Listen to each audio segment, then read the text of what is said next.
Subiendo las cumbres de Maltrata. Sentido Orizaba-Puebla. Aquí también toco un poco de niebla. ¿Te animarías a cruzarla? Esta carretera está considerada de las más peligrosas de la zona por las altas montañas.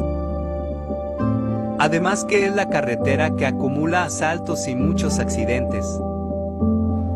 Mis respetos a todos los que la recorren por trabajo. ¿Sabes alguna anécdota de alguien en este lugar? Si manejas esta carretera, dale con precaución y siempre atento.